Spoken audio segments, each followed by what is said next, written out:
Tu sais ce qui est arrivé à Yosemite, n'est-ce pas? Des histoires de disparition, de cris au milieu de la nuit, et cette sensation oppressante qui te prend aux tripes dès que tu t'approches des falaises. Les randonneurs s'aventurent par centaines chaque année, mais certains ne reviennent jamais. Ce n'est pas juste une légende.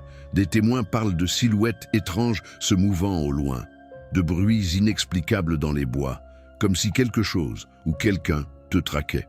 Une fois, un groupe de campeurs a trouvé une tente abandonnée, les affaires éparpillées, comme si son occupant avait fui en pleine nuit.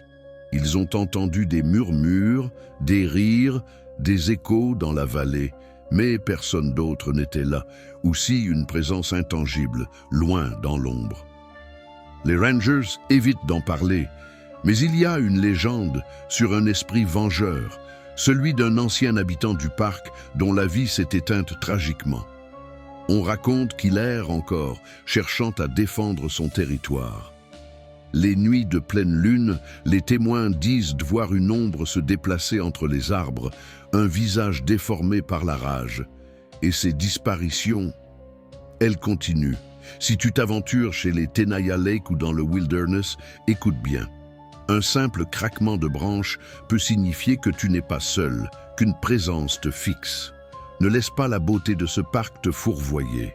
Le danger rôde, et les souvenirs de ceux qui ont disparu persistent, tissés à jamais dans les mystères des montagnes. Quand tu te promènes là-bas, tu es peut-être observé. Souviens-toi, parfois, il vaut mieux ne pas se retourner.